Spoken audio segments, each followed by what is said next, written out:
안녕하세요. 오늘 하루도 당신의 자리에서 묵묵히 삶을 살아내시느라 정말 고생 많으셨습니다. 지금 이 시간만큼은 무거웠던 어깨의 짐을 모두 내려놓으십시오. 복잡한 생각도 내일의 걱정도 잠시 접어두시고 오직 당신의 편안한 호흡에만 집중해 보시기 바랍니다. 천천히 숨을 들이쉬어 보십시오. 하나, 둘, 셋. 이제 천천히 내쉬십시오. 하나, 둘, 넷. 참 잘하셨습니다. 이렇게 깊은 호흡을 하는 것만으로도 우리 몸의 긴장은 조금씩 풀려나갑니다. 우리는 참으로 숨가쁘게 달려왔습니다. 자식들 입에 밥 들어가는 것만 보아도 배가 불렀고, 가족들 건사하느라 내 몸 하나 아픈 것은 돌볼 겨를도 없었습니다. 그렇게 30년, 40년, 50년을 쉼없이 살아왔습니다. 당신은 참으로 훌륭하게 살아오셨습니다. 그 누구보다 치열했고, 그 누구보다 따뜻했습니다. 이제는 남을 챙기던 그 따뜻한 시선을 오롯이 당신 자신에게 돌려야 할 때입니다. 인생의 후반전은 채우는 시기가 아닙니다. 비우는 시기입니다. 마음의 평안을 얻기 위해 우리가 반드시 내려놓아야 할 것들에 대해 옛 성현들의 지혜를 빌려 조용히 이야기해 보겠습니다. 첫 번째로 내려놓아야 할 것은 사람에 대한 미련입니다. 나이가 들면 내 곁에 사람이 없다는 사실에 문득 외로워집니다. 명절이 되어도 찾아오는 이가 적고 휴대폰이 하루 종일 울리지 않는 날도 많습니다. 그럴 때면 내가 헛살았나 하는 자괴감이 들기도 합니다. 하지만 결코 당신이 헛산 것이 아닙니다. 장자는 이렇게 말했습니다.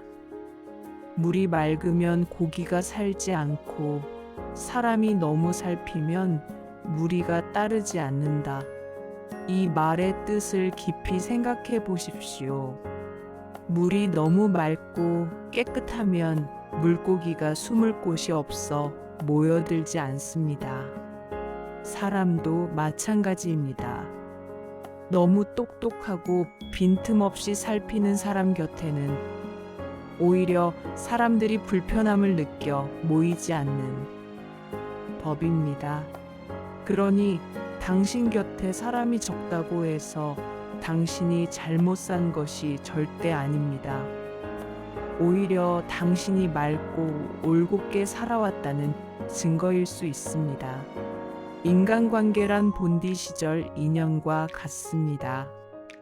봄에 피는 꽃이 있고 가을에 지는 잎이 있듯이 사람의 인연도 머물 때가 있고 떠날 때가 있는 법입니다.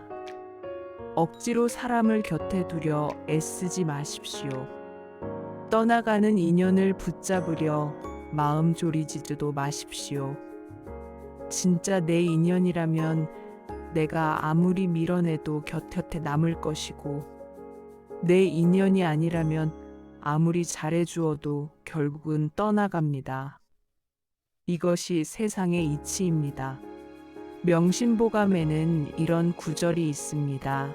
주육붕우 청계유, 금난지붕 일계무. 이 말의 뜻은 이렇습니다. 술과 고기를 먹을 때 형 동생하는 친구는 1000명이나 되지만 정작 내가 어려움에 처했을 때 도와줄 친구는 한 명도 없다. 참으로 서글픈 말이지만 또한 참으로 정확한 말입니다. 수많은 사람에게 둘러싸여 있다고 해서 나누는 것이 아닙니다. 오히려 군중 속의 고독이 더 뼈저리게 시린 법입니다. 나이가 들면 내 마음을 알아주는 진실한 벗 한두 명이면 충분합니다. 아니, 굳이 벗이 없더라도 괜찮습니다. 가장 좋은 벗은 바로 자기 자신입니다. 홀로 있는 시간을 외로움이 아니라 고독으로 즐기십시오. 외로움과 고독은 다릅니다. 외로움은 누군가가 곁에 없어서 느끼는 결핍이고, 고독은 혼자만의 시간을 충만하게 누리는 충족입니다. 책을 읽고 산책을 하고 조용히 차를 마시는 그 고요한 시간. 그 시간이야말로 당신의 영혼이 가장 맑아지는 순간입니다. 혼자서도 단단하게 설 수 있는 사람만이 누구를 만나도 흔들리지 않는 법입니다. 책은담이라는 책에 이런 말이 있습니다.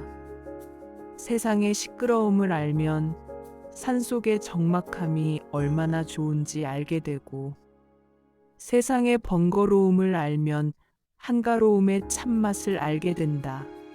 당신은 평생 세상의 시끄러움과 번거로움 속에서 치열하게 살아오셨습니다. 이제는 그 적막함과 한가로움의 참맛을 누릴 자격이 있습니다. 사람에 대한 미련을 내려놓으십시오. 그러면 마음이 한결 가벼워질 것입니다. 2부, 자식에 대한 집착 내려놓기. 두 번째로 내려놓아야 할 것은 자식에 대한 집착과 걱정입니다. 우리네 부모님들은 평생을 자식만 바라보고 살았습니다. 자식이 내 인생의 전부였고, 자식의 성공이 곧 나의 훈장이었습니다.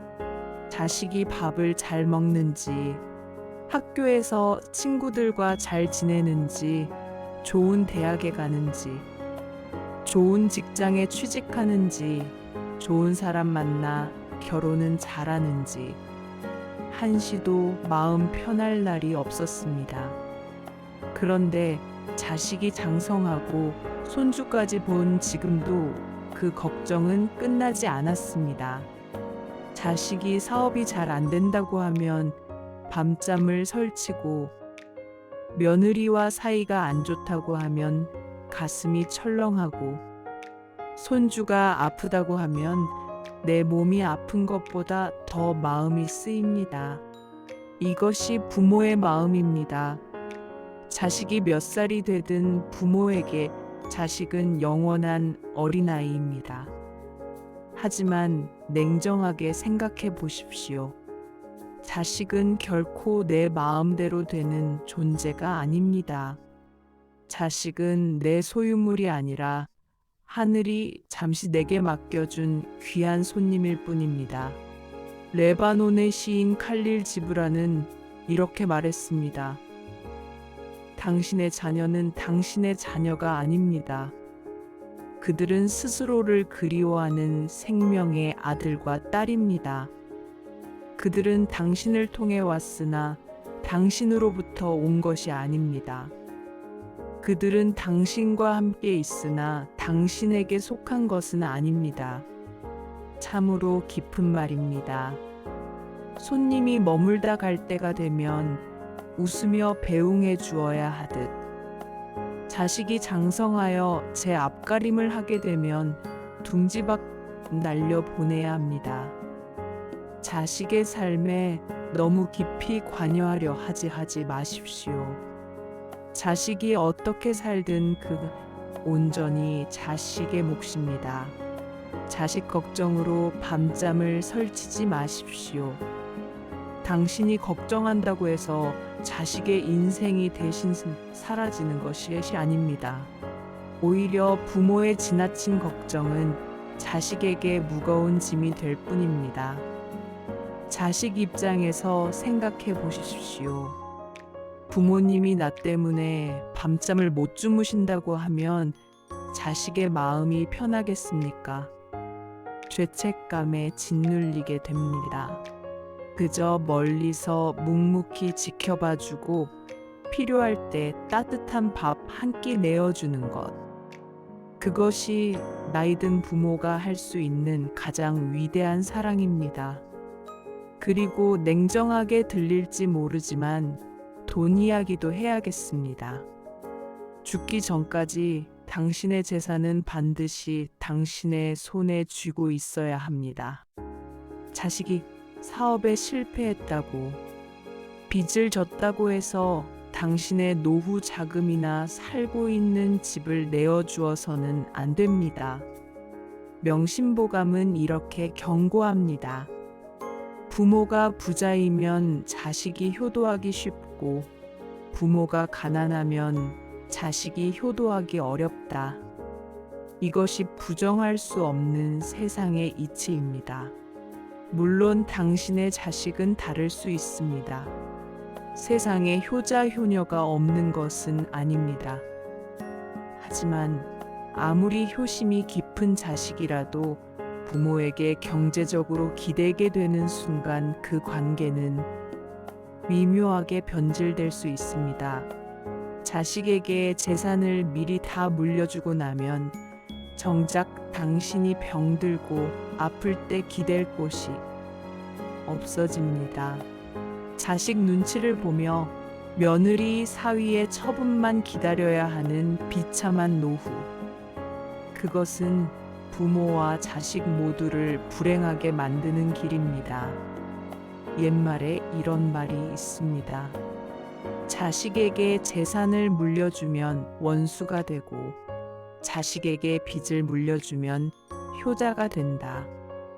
너무 극단적인 표현이지만 그 속에 담긴 뼈아픈 진실을 외면해서는 안 됩니다. 당신이 경제적으로 당당하게 서 있어야 자식들도 부모를 존경하고 우애 있게 지냅니다. 내 밥값, 내 병원비, 내 장례비는 내가 책임진다는 마음가짐. 그 단호함이 당신의 노후를 지켜주는 가장 든든한 방패가 될 것입니다. 자식에게 가장 큰 효도를 받는 방법은 역설적이게도 자식에게 기대지 않는 독립적인 부모가 되는 것입니다. 자식에 대한 집착을 내려놓으십시오. 그러면 자식도 편하고 당신도 편해집니다. 3부 비교하는 마음 N 후에 내려놓기. 세 번째로 내려놓아야 할 것은 남과 비교하는 마음입니다. 누구 집 자식은 대기업에 들어갔다더라. 누구는 노후연금이 얼마라더라. 누구는 자식들이 해외여행을 보내주었다더라. 이런 이야기들이 귀에 들어오면 나도 모르게 비교하게 됩니다. 나는 왜 저렇게 못 살까? 나는 왜 저만큼 못 모았을까? 내 자식은 왜 저 집 자식만 못할까? 이런 생각에 귀를 기울이면 끝이 없습니다. 남과 비교하는 순간 당신이 가져진 평범하지만 소중한 행복들은 빛을 잃게 됩니다. 노자 도덕경에는 이런 말이 있습니다. 지족불욕 지지불태. 그 뜻은 이렇습니다. 만족할 줄 알면 욕을 당하지 않고 멈출 줄 알면 위태롭지 않다. 만족할 줄 아는 마음. 이것이 인생 후반전을 평안하게 사는 가장 큰 비결입니다. 세상에 완벽한 삶은 없습니다. 남들이 보기에 화려하고 부러운 삶이라 할지라도 그 속을 들여다보면 각자의 근심과 상처 있는 법입니다. 대기업에 들어간 그 집 자식은 밤마다 야근에 시달리며 건강을 잃어가고 있을지 모릅니다. 연금이 많다는 그 사람은 정작 연금을 쓸 건강이 없어 병원 신세를 지고 있을지 모릅니다. 해외여행을 간다는 그 집은 실은 며느리와의 갈등이 심해서 여행이라도 가야 얼굴을 붉히지 않을까봐 무너질지 모릅니다. 남의 화려한 겉모습과 당신의 평범한 일상을 비교하지 마십시오.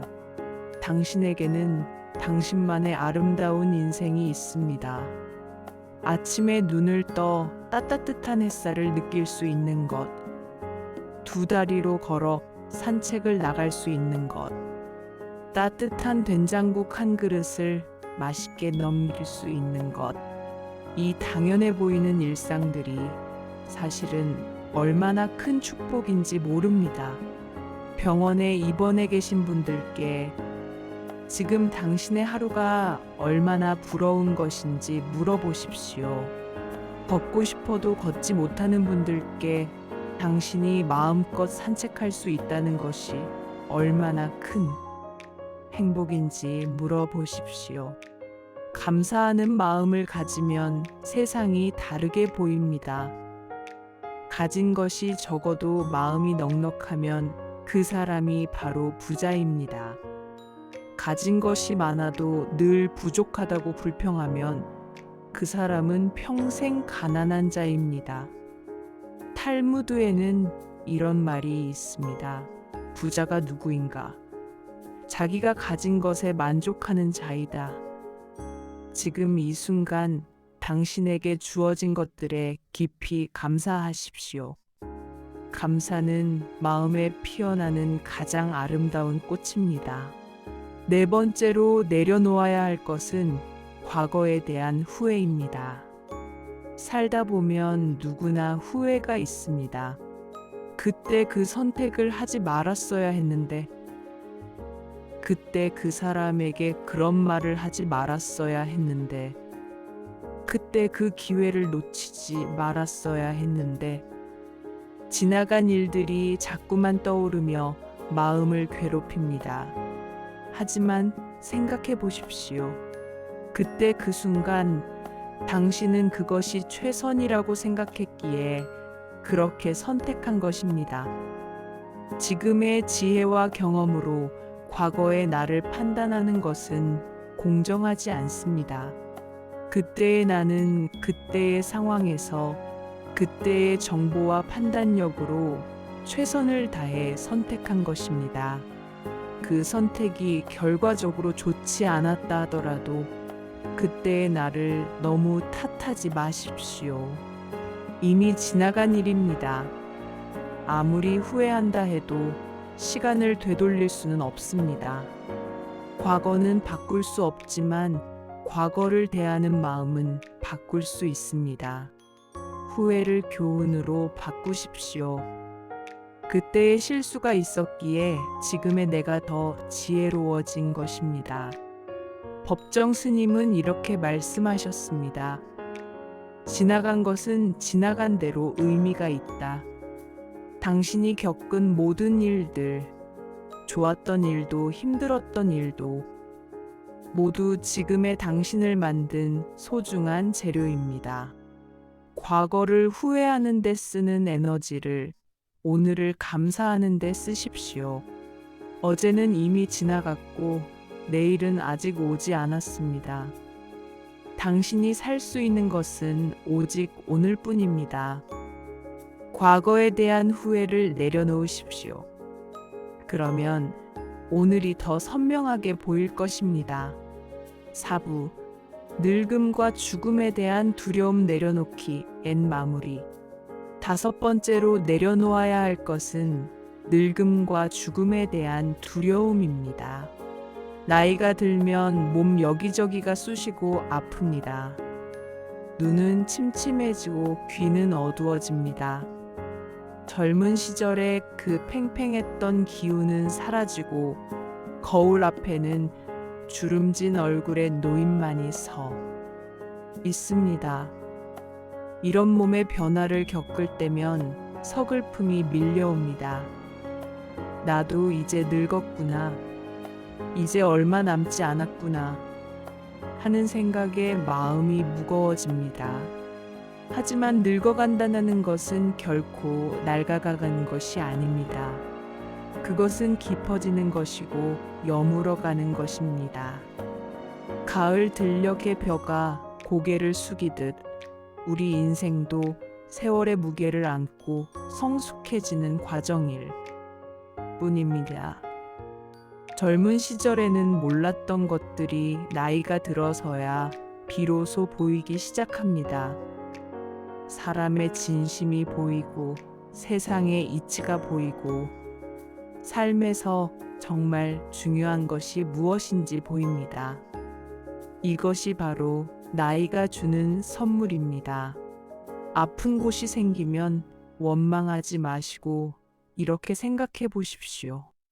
내 몸이 60년, 70년 동안 나를 위해 참 고생이 많았구나. 그리고 당신의 몸을 다독여 주십시오. 고장난 곳은 고쳐 쓰고 아픈 곳은 달래가며 그렇게 내 몸과 다정한 친구처럼 지내십시오. 몸을 원망하면 몸도 마음도 더 아파집니다. 몸을 사랑하면 몸도 마음도 더 건강해집니다. 그리고 죽음을 두려워하지 마십시오. 죽음은 끝이 아닙니다. 소풍처럼 왔던 이 세상에서의 삶을 무사히 마치고 본래 있던 고향으로 돌아가는 평안한 휴식입니다. 장자는 이렇게 말했습니다. 삶을 좋아하는 것은 혹시 어릴 때 떠나온 고향을 잊어버린 것이 아닌가? 죽음을 싫어하는 것은 혹시 고향으로 돌아가는 길을 모르는 것이 아닌가? 우리는 어디선가 와서 어디론가 돌아갑니다. 자연의 순리에 따라 온 것은 반드시 돌아가게 되어 있습니다. 그 자연스러운 섭리를 담담하게 받아들이면 마음이 한결 가벼워집니다. 죽음을 두려워하며 살면 남은 삶이 두려움에 잠식됩니다. 죽음을 받아들이며 살면 남은 삶이 감사로 충만해집니다. 오늘 하루를 후회 없이 선하게 살았다면 다가올 내일도, 훗날의 마지막 순간도 결코 두렵지 않을 것입니다. 법정 스님의 말씀을 다시 한번 새겨봅니다. 오늘 하루 잘 살면 그것이 가장 행복한 인생이다. 과거에 얽매이지 마십시오. 미래를 걱정하지 마십시오. 당신이 숨쉬고 있는 지금 이 순간이 당신의 남은 인생에서 가장 젊고 아름다운 날입니다. 이제 정리해 보겠습니다. 인생 후반전, 마음의 평안을 위해 우리가 내려놓아야 할 것들. 첫째, 사람에 대한 미련을 내려놓으십시오. 홀로 있는 시간을 고독으로 즐기십시오. 둘째, 자식에 대한 집착을 내려놓으십시오. 자식의 삶은 자식에게 맡기십시오. 셋째, 남과 비교하는 마음을 내려놓으십시오. 지금 가진 것에 감사하십시오. 넷째, 과거에 대한 후회를 내려놓으십시오. 오늘을 충실히 사십시오. 다섯째, 늙음과 죽음에 대한 두려움을 내려놓으십시오. 자연의 순리를 담담히 받아들이십시오. 이제 두 눈을 감고 마음의 짐을 훌훌 털어버리십시오. 미워했던 사람도 서운했던 일들도 모두 강물에 띄워 보내십시오. 비워낸 마음의 자리에 따뜻한 평안이 찾아들 것입니다. 당신은 지금까지 참으로 잘 살아오셨습니다. 누가 뭐라 해도 당신의 인은 훌륭했고 가치 있었습니다. 스스로의 등을 토닥이며 위로해 주십시오. 그동안 참으로 애썼다. 이제는 편안히 쉬어라. 오늘 밤은 아무 걱정 없이 깊고 단잠에 빠져드시길 바랍니다. 내일 아침 눈을 떴을 때는 한결 가벼워진 마음으로 맑은 아침을 맞이하게 될 것입니다. 당신의 평안한 밤을 진심으로 기원합니다. 편안히 주무십시오. 감사합니다.